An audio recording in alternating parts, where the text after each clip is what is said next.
ইনশাআল্লাহ এই খুতবায় আমি সূরা বাকারার ৬১তম আয়াতটি নিয়ে কিছু ভাবনা এবং শিক্ষা আপনাদের সাথে আলোচনা করব।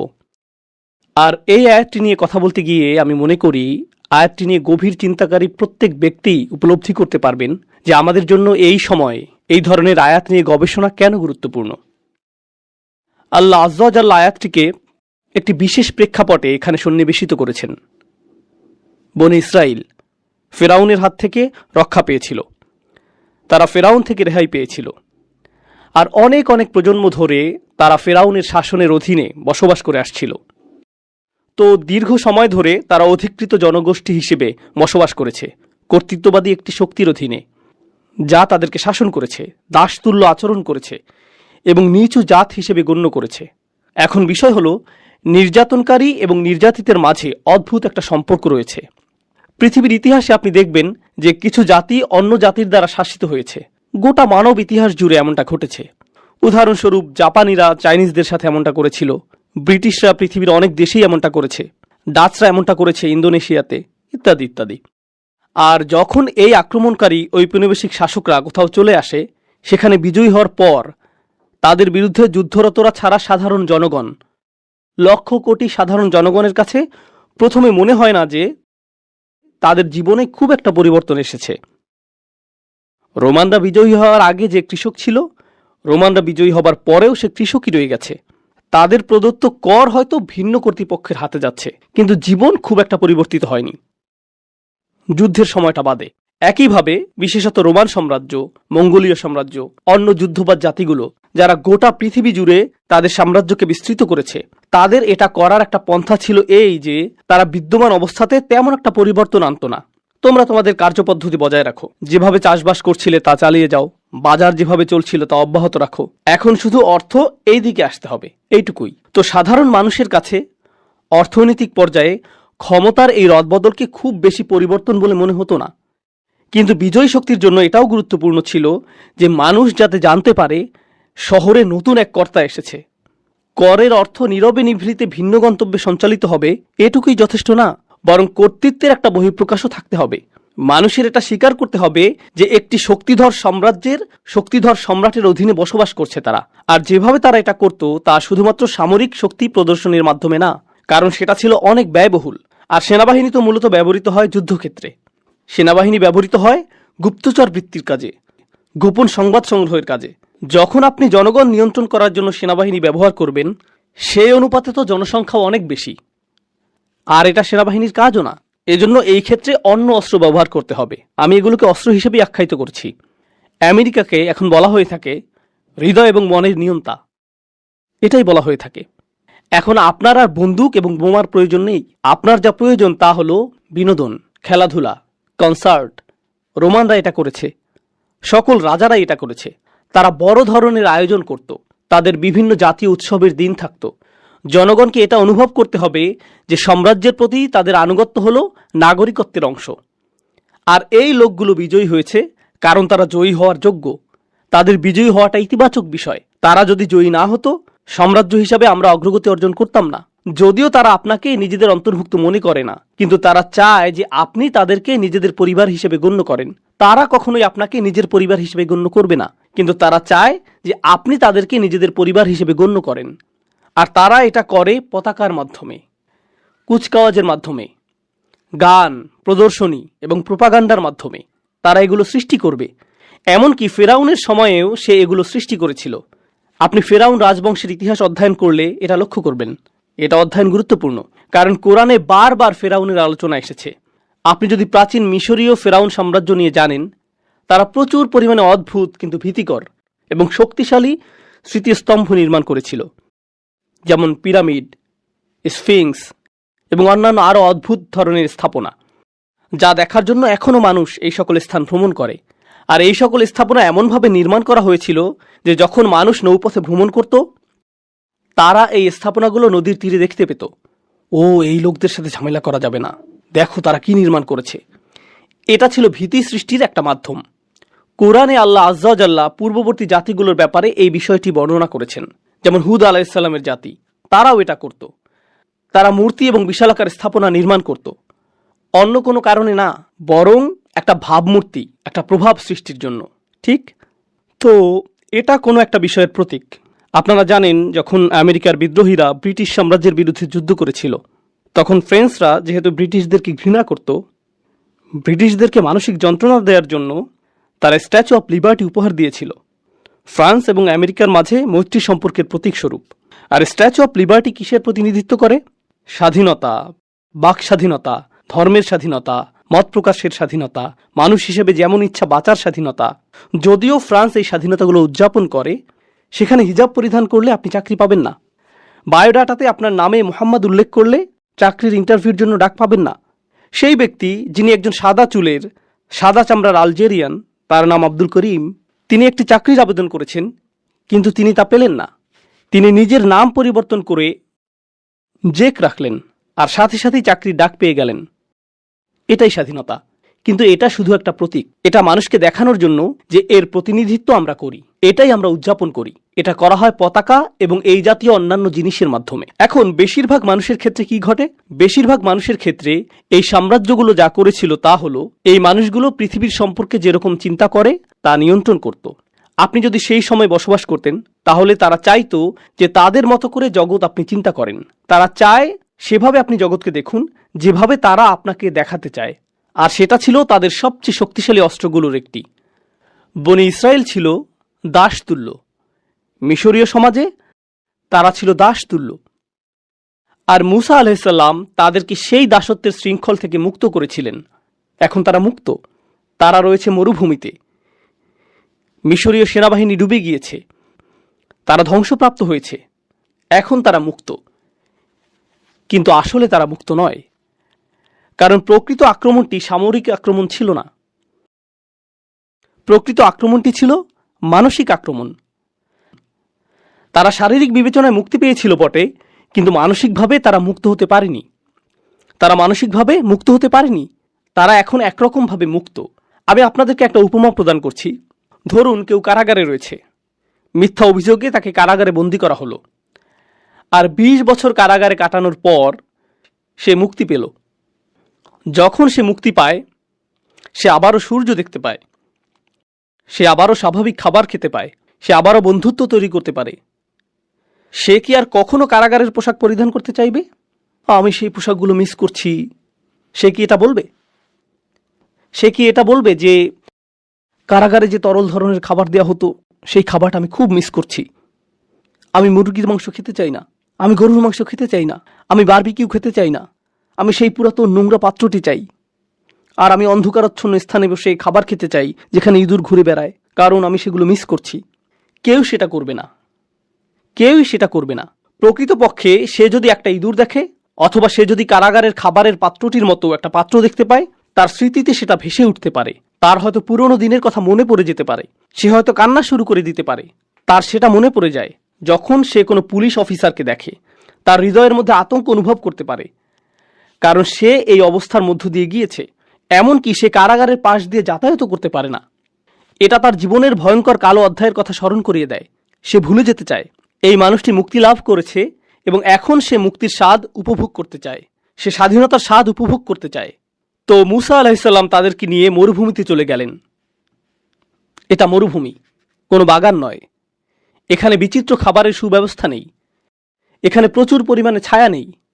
তো আল্লাহ ছায়ার ব্যবস্থা করলেন। ওয়াযাল্লালনা আলাইহিমুল গমাম, তাই না? ওয়া আনজালনা আলাইকুমুল মান্না ওয়াসসালওয়া। তো আল্লাহ তাদের জন্য মান্না এবং সালওয়া প্রেরণ করলেন। খাবারের ব্যবস্থা হয়ে গেল। টিকে থাকার জন্য প্রয়োজন ছিল পানি, যা এসেছে 12টি ঝর্ণাধারা থেকে। ফানফাজারাত ইসনাতা আশারাতা আইনা, 12টি ঝর্ণাধারা দেয়া হয়েছিল। আমিষের ব্যবস্থা করা হয়েছিল, সালওয়ার ব্যবস্থা করা হয়েছিল, এই পাখির ব্যবস্থা করা হয়েছিল। এই পাখি শিকার করে তারা মাংস আহার করতে পারত। আমিষ এবং চর্বির প্রয়োজন পূরণ হলো।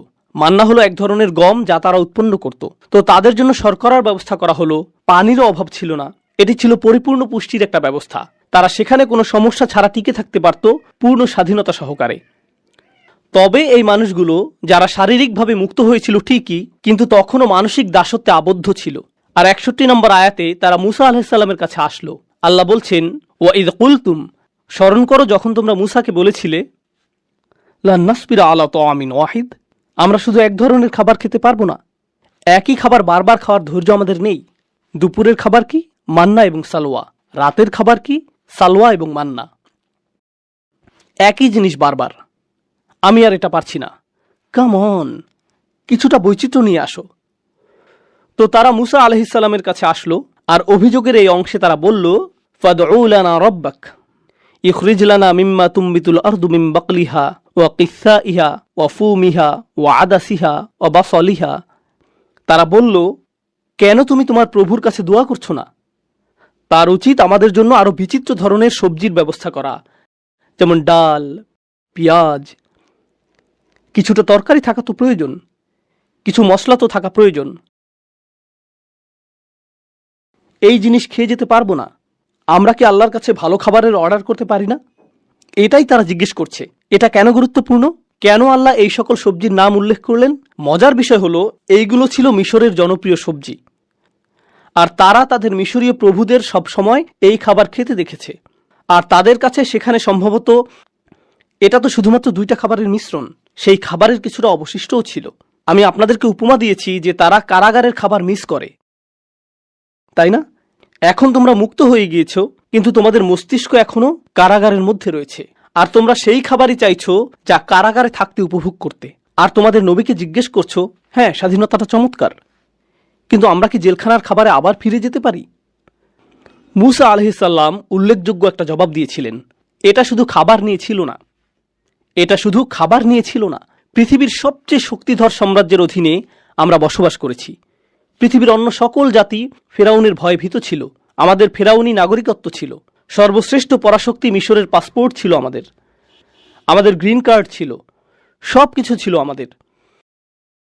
এই সব কিছু ত্যাগ করে এখন আমরা মরুভূমিতে এসে পড়েছি। এই পাখি আর রুটি খাচ্ছি, এটাই স্বাধীনতা? এখানেই তুমি আমাদের নিয়ে এসেছো।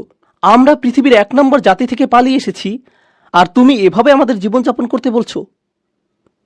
লক্ষ্য করুন, তারা 1 নম্বর জাতি ছিল না, তারা ছিল 1 নম্বর জাতির দাস। কিন্তু তাদের চিন্তায় আমরাই 1 নম্বর জাতি।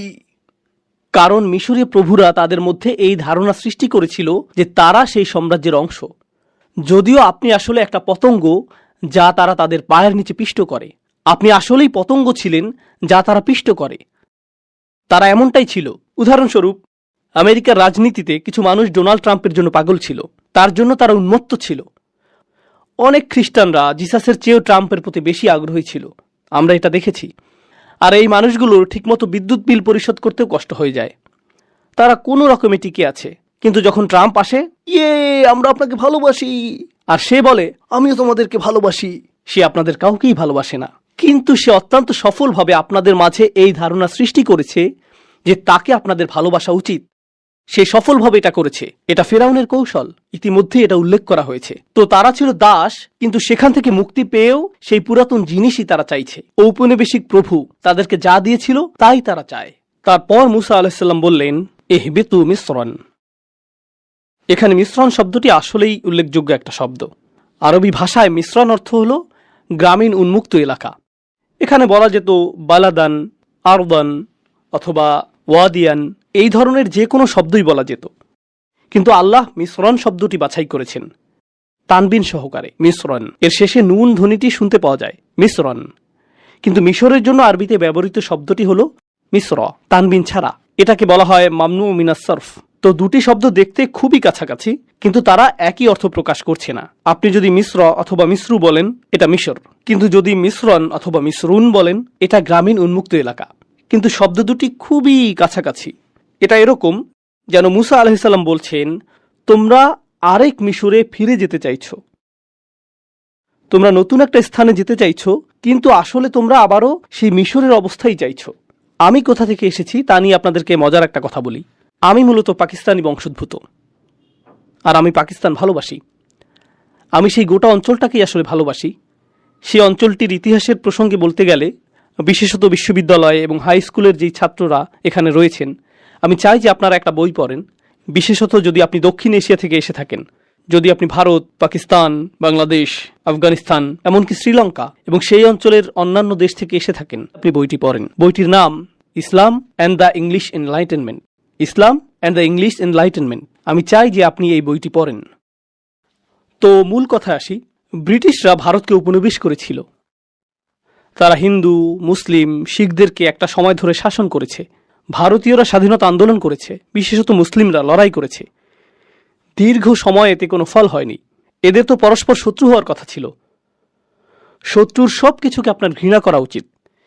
কিন্তু সেই শত্রু অত্যন্ত সফলভাবে এটা শিখাতে সক্ষম হয়েছিল যে যদি তুমি আমার ভাষায় কথা বলো তাহলে তুমি সাফল্য অর্জন করবে, যদি তুমি আমার মতো পোশাক পরো তাহলে তুমি সাফল্য অর্জন করবে, যদি তুমি আমার মতো খাবার গ্রহণ করো তাহলে তুমি সফল হতে পারবে, যদি তুমি আমার মতো কথা বলো, যদি তুমি আমার মতো আচরণ করো, যদি তুমি আমার মতো দেখতে হও, যদি তুমি ভান করো যে তুমি আসলে আমি, তোমার গায়ের রং শ্যামলা হলেও যদি ভান করো যে তুমি সাদা চামড়ার মানুষ, তাহলে আসলেই তুমি সফল হতে পারবে।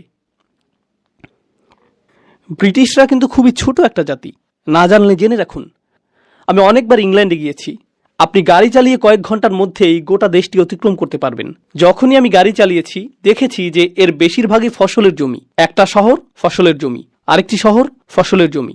আমি এটা দেখেছি আর বলেছি, ইয়া আল্লাহ, কোথায় এই লোকগুলো আর কোথায় গোটা পৃথিবী, কিভাবে এটা সম্ভব হয়েছে? আর আপনি যদি ইংল্যান্ডের ইতিহাস পাঠ করেন, তারা একে অপরকে হত্যা করতে উদ্যত হয়েছিল। তাদের রাজারা একে অপরকে হত্যা করতে উদ্যত হয়েছিল। আর তারা সেখান থেকে এমন এক সময় শুরু করে যখন তাদের গোটা সেনাবাহিনী এমনকি ৬০-৭০ হাজারও ছিল না। যদি আপনি বাড়িও ধরতে চান, বড়জোর তাদের সৈন্য ছিল ২ লাখ, আর মুঘল সৈন্য ছিল অনেক বেশি। ২০ থেকে ৭০ লাখের মধ্যে এই সংখ্যা উঠানামা করত। কিভাবে কিভাবে এটা ঘটল?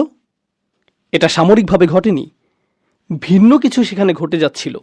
আর আমাদের জানতে হবে যে এই আধিপত্য কিভাবে কাজ করে। হ্যাঁ, সামরিক বিষয়টাও রয়েছে, কিন্তু এখানে অন্য প্রক্রিয়া, অন্য অস্ত্রও ব্যবহৃত হয়েছে। আর সেই অস্ত্রের বিষয়টি হলো, এমনকি যখন মানুষ ব্রিটিশদের কাছ থেকে স্বাধীনতা অর্জন করে, এমনকি যখন মানুষ আলজেরিয়াতে হত্যার শিকার হয়েও ফ্রেঞ্চদেরকে বিতাড়িত করেছে, তারা হয়তো ফ্রেঞ্চদেরকে বিতাড়িত করতে পেরেছিল, কিন্তু একটি ফ্রেঞ্চ ভিতরে রয়ে গিয়েছে। তারা ব্রিটিশদের বিতাড়িত করেছে, কিন্তু একটি ব্রিটিশ ভিতরে রয়ে গিয়েছে। আর অবস্থা যখন এমন হয়, এই অবস্থায় আপনি পাকিস্তানের মতো একটা দেশে যেতে পারেন, যা আমি ভালোবাসি। পাকিস্তানের অনেকগুলো ভাষা নিয়ে গড়া চমৎকার ঐতিহ্য রয়েছে। এর মধ্যে অনেক ভাষা মৃতপ্রায়। সেখানে আপনি যদি একটি রেস্টুরেন্টে যান আর উর্দু ভাষায় কথা বলেন, তাহলে ওয়েটার আপনার দিকে বিরক্তি ভরে তাকাতে পারে। কিন্তু আপনি যদি একই কথা ইংরেজিতে বলেন, এর উপরে আপনি যদি আমেরিকান উচ্চারণে এটা বলেন, please sir, this way sir, আপনি পরীক্ষা করে দেখতে পারেন। আপনি স্যুট পরিধান করে সেখানে প্রবেশ করে ইংরেজিতে কথা বলুন, এরপর বেরিয়ে যান, পোশাক পরিবর্তন করে দেশীয় পোশাক পরুন, তারপর আবার প্রবেশ করে উর্দু ভাষা বলুন, সম্পূর্ণ ভিন্ন আচরণ পাবেন। আর এটা আমেরিকাতে ঘটছে না, আমেরিকাতে ঘটছে না, কানাডাতেও ঘটছে না, ইংল্যান্ডেও ঘটছে না। এটা ঘটছে মুসলিম বিশ্বে। আর শুধুমাত্র পাকিস্তানেই না, এটা ঘটছে ভারতে, বাংলাদেশে, ইন্দোনেশিয়াতে, মালয়েশিয়াতে, এটা ঘটছে উত্তর আফ্রিকায়, সমগ্র মুসলিম বিশ্বে। জানেন মূলত বিষয়টা কি? আমরা আমাদেরকে মুক্ত করেছি, আমরা এটা করেছি, কিন্তু আসলেই কি আমরা করেছি? এটা এমন যেন আমরা আরেকটি মিশর চাইছি। আপনি আরেকটি মিশর চাইছেন। আর যারা এখানে তরুণ প্রজন্মের কাছে মনে হবে, আমি তো কানাডায় জন্ম নিয়েছি, আপনি কিসের কথা বলছেন? এই কথাগুলোর সাথে আমি সম্পর্ক খুঁজে পাচ্ছি না। হ্যাঁ, আপনাকে নিয়ে কিছু কথা বলি। জানেন আপনার ঔপনিবেশিক প্রভুকে? বিভিন্ন ব্র্যান্ডের নাম, নেটফ্লিক্সের প্রতি আপনার আনুগত্য, খেলায় আপনার প্রিয় দলটির প্রতি উপাসনা, এই উপায়ে আপনার নতুন প্রভুরা আপনাকে ব্যস্ত রাখছে। এটা আপনাকে নতুন মডেলের গাড়ি নিয়ে ব্যস্ত রাখছে। মোবাইল যা সম্প্রতি বাজারে এসেছে, যার এমন ক্যামেরা রয়েছে যেটি ঠিক আপনার আগের ফোনের ক্যামেরার মতোই, কিন্তু নতুন ফোনটি ছাড়া আপনার কাছে জীবন অসম্পূর্ণ মনে হয়। আপনাকে এটা পেতেই হবে, আপনাকে এটা দেখাতেই হবে। আপনি এমন গণতন্ত্র নিয়ে গর্বিত, এমন গণতন্ত্রে বসবাস করে গর্বিত, যা অত্যন্ত ব্যস্ত রয়েছে গোটা পৃথিবীর গণতন্ত্র ধ্বংস করার কাজে। কিন্তু আপনি গণতন্ত্র নিয়ে গর্বিত। কমপক্ষে আমাদের তো অধিকার রয়েছে, আমাদের তো গণতন্ত্র রয়েছে। আর অন্য দেশের বিশৃঙ্খলাগুলো আমাদের চোখে ধরা পড়ে। তো এই আয়াতের মাধ্যমে আমি আপনাদের যা বলতে চাচ্ছি তা হলো, মুসা আলাইহিস সালাম তাদেরকে একটি সতর্কতা প্রদান করেছিলেন। এটাই যদি তোমরা চাও, তোমরা যদি আবারও দাসত্বের জীবন চাও, শারীরিকভাবে না হলে মানসিকভাবেও যদি তা চাও, তাহলে এগিয়ে যাও। নতুন এক মিশরে চলে যাও। এইবার তোমাদের শাসন করতে ফেরাউন আসবে না। ফেরাউন তোমাদের নিজেদের মাথাতেই রয়েছে, আর তোমরা নিজেকেই নিজে ঔপনিবেশিক দাস বানিয়ে রেখেছ। এটা অটো পাইলট। সর্বোত্তম দাস তো সেই যার জন্য আপনার কারাগার তৈরিরও প্রয়োজন নেই, সাশ্রয়ী দাস। এই দাসটি এমন দাস যে মনে করছে যে সে মুক্ত। এটা সহজতম পন্থা। এটা অসাধারণ। ব্যাংকিং ব্যবস্থা উন্নতির আগে এবং কর ব্যবস্থার উন্নতির আগে একটা সময় ছিল যখন রাজা সৈন্য প্রেরণ করত। এই সৈন্যবাহিনী এসে প্রতিটা ঘর থেকে অর্থ সংগ্রহ করত। পদ্ধতিটা এখন অনেক স্মার্ট হয়ে উঠেছে। তখন সেনাবাহিনীর জন্য খরচ করতে হতো, ঘোড়ার জন্য খরচ করতে হতো, ঘোড়ার গাড়ির একটা খরচ ছিল, যাতায়াতের একটা খরচ ছিল, তারপর তারা অর্থ সংগ্রহ করত। এভাবে মাঝখানে অনেক অর্থ খরচ হয়ে যেত। এখন স্বয়ংক্রিয় বিলিং সিস্টেম তৈরি করা হলো। মানুষ যখন মহাসড়কে গাড়ি চালাবে, তাদের কাছ থেকে স্বয়ংক্রিয়ভাবে টোল আদায় হয়ে যাবে। তারা বুঝতেও পারবে না, তারা অনুভব করবে যে তারা স্বাধীন। রাস্তার দৃশ্যটি কত চমৎকার। তারা এভাবে ডাকাতির শিকার হয়েও হাসতে থাকবে। তারা হাসতে থাকবে যখন আয়ের উপর কর প্রদান করবে। এক বোতল দুধ কেনার জন্য তারা কর প্রদান করবে, তারপর সেই বোতল রিসাইকেল করার জন্য আবার কর প্রদান করবে। একটি গাড়ি কিনতে, গাড়িটি পার্ক করতে, নষ্ট গাড়িটি সারাতে তারা কর প্রদান করবে। আমরা শুধু তাদের অর্থ নিতেই থাকবো, আর তারা হাসতে থাকবে আর বলবে, এটা তো চমৎকার। এটা ফেরাউনের চেয়েও অনেক কার্যকর দাস ব্যবস্থা। ফেরাউন এটা দেখলে গর্বিত হতো। ফেরাউনও বলতো, এটা অসাধারণ। ইহবিতু মিসরান ফাইন্না লাকুম মা সাআলতুম। আর আপনি যদি এই মানসিক দাসত্ব থেকে মুক্ত হতে না পারেন, এর পরিণাম কি? আলোচনাটি আমি আর দীর্ঘায়িত করতে চাই না, হাতে সময় সীমিত। শুধু একটা বিষয় বলছি। আল্লাহ বলেছেন এর পরিণতি কি? এটা সহজ। কোরআনে অনেকগুলো নিয়ম বা বিধান রয়েছে। আপনারা মাধ্যাকর্ষণ নিয়ম সম্পর্কে জানেন, আপনারা পদার্থবিজ্ঞানের নিয়ম সম্পর্কে জানেন, আপনারা প্রজ্বলনের নিয়ম সম্পর্কে জানেন, আপনারা রসায়নের নিয়ম সম্পর্কে জানেন, আপনারা শরীরতত্ত্ব সম্পর্কে জানেন। আপনি যদি বিষাক্ত কোনো খাবার গ্রহণ করেন, আপনার শরীর ক্ষতিগ্রস্ত হবে। এমন নিয়ম রয়েছে যা এটা বর্ণনা করে। এমন বিধান কার্যকর রয়েছে। আল্লাহ নির্দিষ্ট বিধান কার্যকর করে রেখেছেন। আপনি নিজের হাতকে আগুনের মধ্যে প্রবেশ করাতে পারবেন না। এখানে প্রজ্বলনের বিধানটি কাজ করবে, তাই না? সবকিছুরই কার্যকারণ থাকবে এবং এর ফলাফলও থাকবে। ঠিক একইভাবে কোরআনে আল্লাহ আমাদেরকে আরেক ধরনের কার্যকারণ এবং ফলাফলের কথা বলেছেন। আল্লাহ যদি এটা শিক্ষা না দিতেন, আমরা কখনোই তা জানতাম না। পদার্থবিজ্ঞান আপনি শিখে নিতে পারেন, প্রজ্বলনের বিধানটি আপনি শিখতে পারেন, শরীরতত্ত্ব আপনি শিখে নিতে পারেন, কিন্তু আরও কিছু বিধান রয়েছে যেগুলোর কার্যকরণ এবং ফলাফল রয়েছে, যা আল্লাহ শিক্ষা না দিলে আপনি কখনোই শিখতে পারবেন না। ওই আল্লিমুকুম মালাম তাকুনু তাআলামুন। তোমাদেরকে তা শিক্ষা দেন যা তোমরা নিজেরা জানতে না। আল্লাহ বলছেন, বুরিবাত আলাইহিম আযিল্লাহ। আযিল্লাহ দিয়ে তাদেরকে চপটাঘাত করা হয়েছিল, আঘাত করা হয়েছিল। তো আমি চাই যে আপনারা জিল্লাহ শব্দটি উপলব্ধি করুন। এছাড়াও আরও বোঝার রয়েছে, কিন্তু যদি জিল্লাহ শব্দটি বুঝতে পারেন, এটা যথেষ্ট, এখনকার জন্য যথেষ্ট। তো আল্লাহ বলছেন, এই লোকগুলো যারা মানসিকভাবে দাসত্ব বরণ করতে চেয়েছিল, তারা জিল্লাহ দ্বারা আঘাতের শিকার হয়েছিল। তো এই শব্দটি দিয়ে আসলে কি বোঝাচ্ছে? এটা এসেছে আরবি শব্দ মুজাল্লাল থেকে, তরিকুন মুজাল্লাল, অর্থাৎ এমন পথ যার উপর মানুষ প্রচুর হাঁটে, যার ফলে এটা মসৃণ হয়ে যায়। যেমন আপনি যদি এমন স্থানে বসবাস করেন যেখানে পায়ে চলার জন্য আলাদা পথ না থাকে, সেটা যদি ঘাস এবং আগাছাপূর্ণ স্থান হয় আর মানুষ হাঁটতেই থাকে, তখন এই আগাছাগুলোর মাঝখানে মসৃণ পথ তৈরি হয়, সেখানে কিছু জন্মায়ও না। এটা হলো তরিকুন মুজাল্লাল, মসৃণ পথ। যেহেতু এর উপর অনেক হাঁটা হয়েছে, ফলে এটা মসৃণ হয়ে গিয়েছে।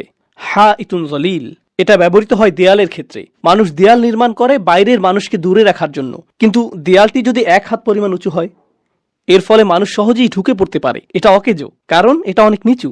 এই ধরনের দেয়ালকে বলা হয় হা ইত জলিল, এটা অনেক নিচু।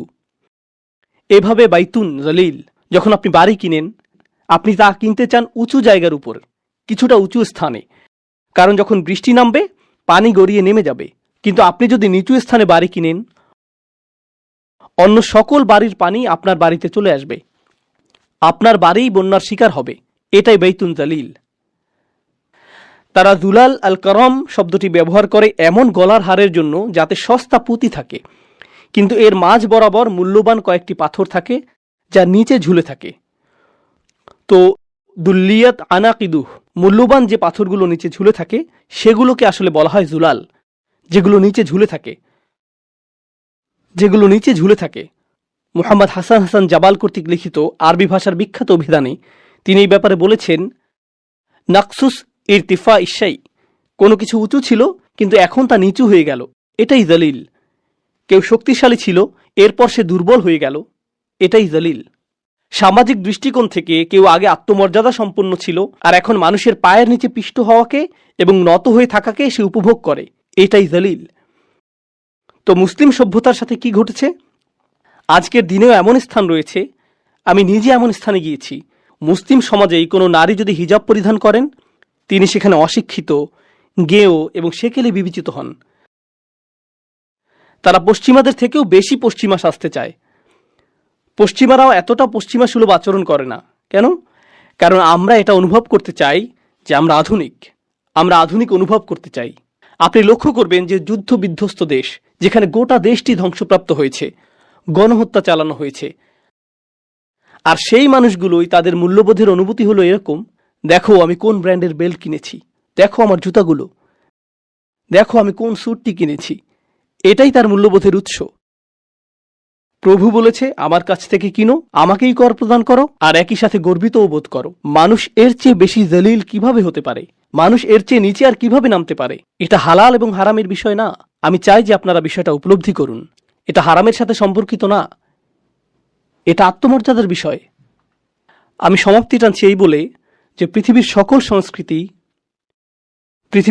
সংস্কৃতিই হলো আদম আলাইহিস সালামকে যা দেয়া হয়েছিল তা থেকে আগত। আনজালনা আলাইকুম লিবাসান ইউআরি সাওআতিকুম ওয়ারিশা। আদম আলাইহিস সালামকে বলা হয়েছিল, আল্লাহ তোমার জন্য পোশাক প্রেরণ করেছেন যাতে তোমার লজ্জাস্থানকে আবৃত করতে পারো। তো আপনি যদি পরিধান করেন বাংলাদেশি পোশাক, পাকিস্তানি পোশাক, আফগানি পোশাক, আমেরিকান পোশাক, ব্রিটিশ পোশাক, জাপানি পোশাক, এই সবগুলোরই সূচনা হয়েছে আদম আলাইহিস সালামকে যা প্রদান করা হয়েছিল তা থেকে। আর আল্লাহ তার কিতাব এবং তার রাসূলের সুন্নাহর মাধ্যমে আমাদেরকে পথ নির্দেশনা দিয়েছেন পোশাকের থেকে অজ্ঞতা দূর করার জন্য। আপনি পরিশীলিতভাবে জাপানি পোশাকও পরতে পারেন, আপনি পরিশীলিতভাবে আমেরিকান পোশাকও পরতে পারেন, চাইনিজ অথবা অন্য যে কোনো জাতির পোশাকই পরতে পারেন। সংস্কৃতি প্রত্যাখ্যানের বিষয় নয়, বরং ঔপনিবেশিক প্রভুত্বকে প্রত্যাখ্যান করা উচিত। শাসন করার মানসিকতাকে, শাসকের উপাসনাকে প্রত্যাখ্যান করা উচিত। আর সুবহানাল্লাহ, আমরা অত্যন্ত চমৎকার সময়ে বসবাস করছি। এই সময়ে আমাদের জন্য এই ধরনের আয়াত নিয়ে গভীর চিন্তা করার মাধ্যমে বিশেষত তরুণ প্রজন্মের কাছে একটা সুযোগ রয়েছে ঔপনিবেশিক মানসিকতা থেকে উম্মাকে মুক্ত করার, যা মুসলিম চিন্তাকে আচ্ছন্ন করে রেখেছে 1 শতাব্দীরও বেশি সময় ধরে। মুসলিমরা হলো পৃথিবীর বুকে শক্তিশালী একটা জনগোষ্ঠী। আমরা বেশ কয়েক শতাব্দী ধরে ঘুমিয়ে আছি। আমাদের কিছুটা খারাপ সময় পার করছি। আমরা শুধুমাত্র খারাপ সময় পার করছি, কিন্তু এর অর্থ এটা না যে আমরা দুর্বল, আমরা ঘুমন্ত সিংহ। আমরা জেগে উঠতে শুরু করছি। গাজায় যা ঘটে যাচ্ছে তা শুধুমাত্র পৃথিবীর জন্য চক্ষু উন্মোচনকারী নয়। এটা শুধু আমেরিকানদের সচেতন করা না যে আমরা বাক স্বাধীনতার কথা বলে থাকি, কিন্তু তা আসলে আমাদের নেই। আমরা মত প্রকাশের স্বাধীনতার কথা বলে থাকি, কিন্তু আসলে তা আমাদের নেই। আমরা প্রতিবাদ মিছিলের স্বাধীনতার কথা বলে থাকি, কিন্তু তা আসলে আমাদের নেই। এটা শুধুমাত্র আমেরিকানদেরকে এই গুরুত্বপূর্ণ বিষয়গুলো নিয়ে সচেতন করা না, বরং এই চিন্তাও জাগ্রত করা যে তারা আমাদেরকে দাসের মতোই বিবেচনা করেছিল আর অদৃশ্য বেড়া তৈরি করে রেখেছিল।